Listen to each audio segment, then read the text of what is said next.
ఢిల్లీలో ఏ విధమైనటువంటి అభిప్రాయం వెల్లడవుతుందో ఆంధ్రప్రదేశ్ లో కూడా అలాంటి అభిప్రాయాలు వెల్లడవుతాయి. ఎందుకంటే ఒక్కొక్క మీడియా ఛానల్లో ఒక్కొక్కరు కూర్చొని వాళ్ళు ఇష్టం వచ్చినట్టు మాట్లాడుతున్నారు. ఒక ఆయన ఏమంటారంటే తుఫాన్ వస్తా అంటే చంద్రబాబు నాయుడు గారు వచ్చి ఇట్లా చేయి అట్ట పెట్టి దొబ్బేవాడంట.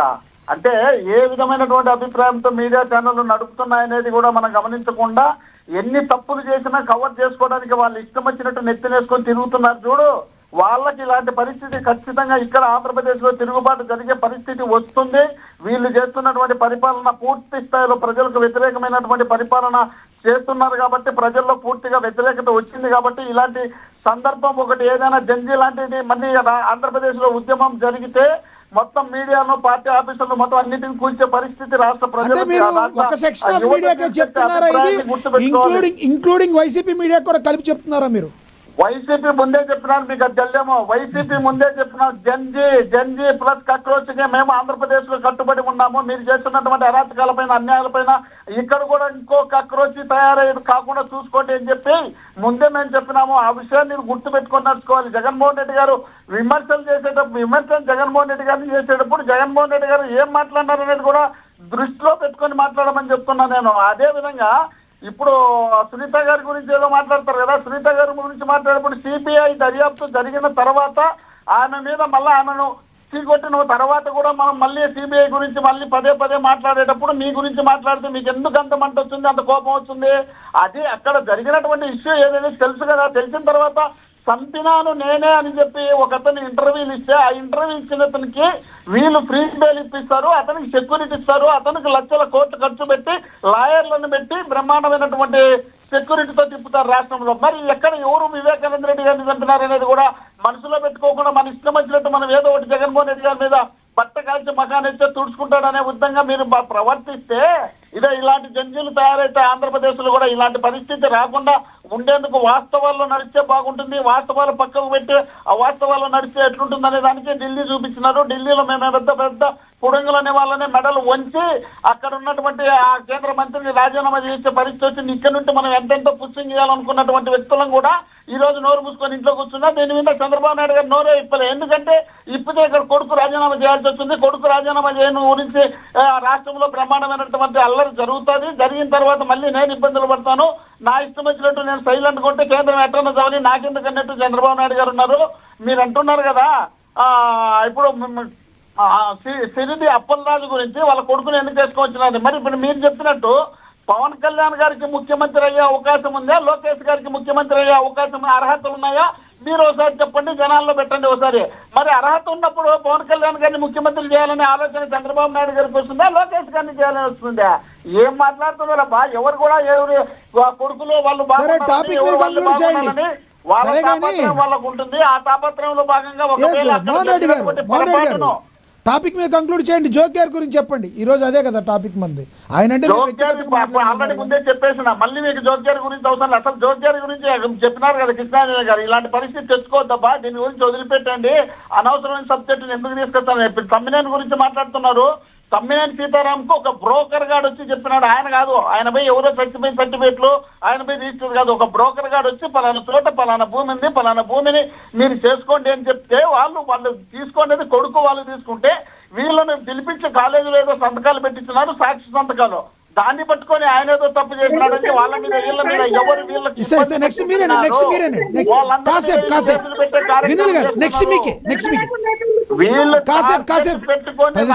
పెడదాము. మీరు ఆగండి వినీల్ గారు, వినీల్ గారు ఎక్స్టెన్షన్ చేద్దాము. నెక్స్ట్ మీరే వినీల్ గారు ఎక్స్టెన్షన్ చేద్దాం. నెక్స్ట్ మీకే అవసరం ఉంది. గతంలో చెప్పినారు చూడు, శుక్రవారం అని. అదే శుక్రవారానికే సాయంత్రం పోయి అందరూ జైళ్ళలో కూర్చున్నారు. ఇప్పుడు కూడా మీ ఇష్టం వచ్చినట్టు మీరు దాడులు చేసి దౌర్జన్యాలు చేసి కేసులు పెట్టి అక్రమ కేసులు, అన్యాయం కేసులు, కుటుంబాలు తలలు దూసి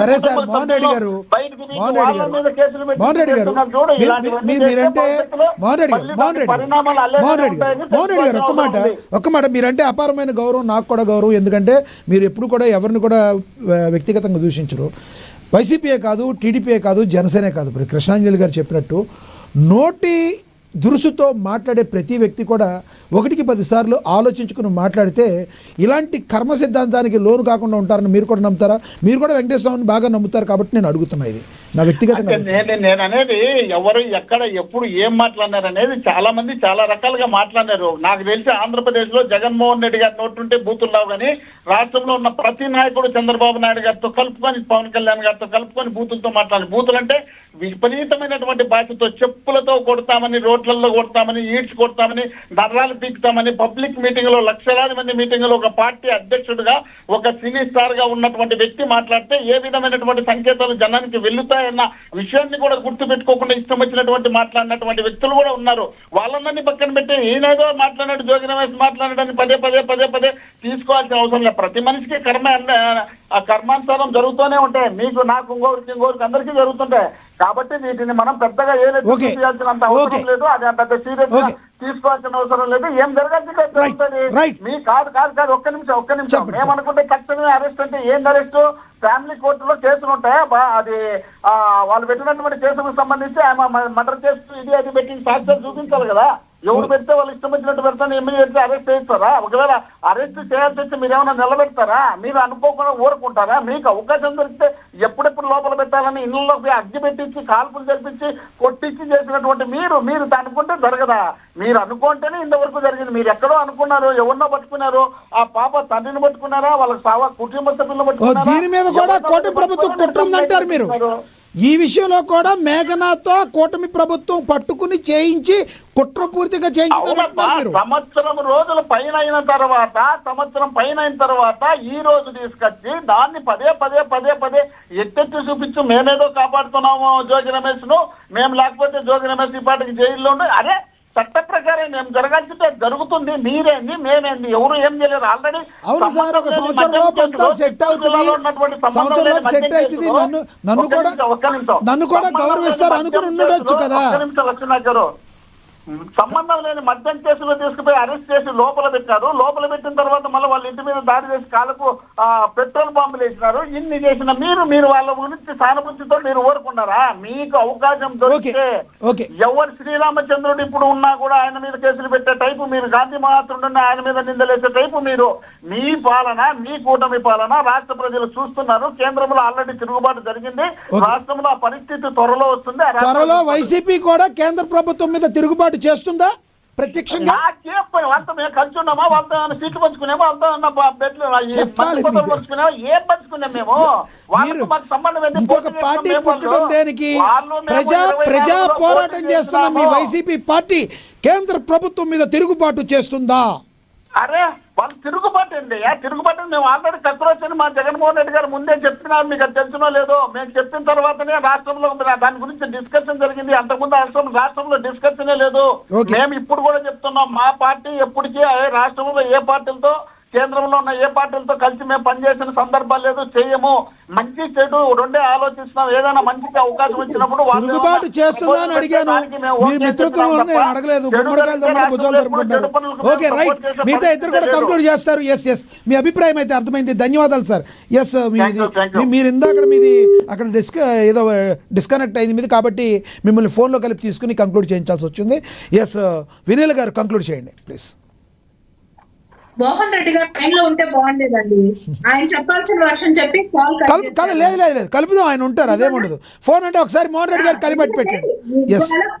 ఇవాళ ఈ డిబేట్ లో మహిళగా మేము మాట్లాడేది ఏంటంటే, నేను కానివ్వండి, జనసేన పార్టీ నుంచి వచ్చినటువంటి మహిళా అధికార ప్రతినిధి కానివ్వండి, మేము జోగి రమేష్ గారి కుటుంబ సమస్య గురించి మేము మాట్లాడట్లా. వాళ్ళ అబ్బాయి జోగి రాజు ఇంపార్టెంట్ అయినటువంటి దాని సమస్య గురించి మేము మాట్లాడట్లా. అది ఆయన వ్యక్తిగత అభిప్రాయము, అది వాళ్ళ వ్యక్తిగత కుటుంబ సమస్య. కానీ ఇక్కడ మేము మహిళలుగా మాట్లాడేది ఏంటంటే, ఆయన ఒక మాజీ మంత్రి, జోగి రమేష్ గారు ఒక మాజీ మంత్రి అయ్యి ఉండి చట్టాలు చేయవలసిన రెస్పాన్సిబిలిటీ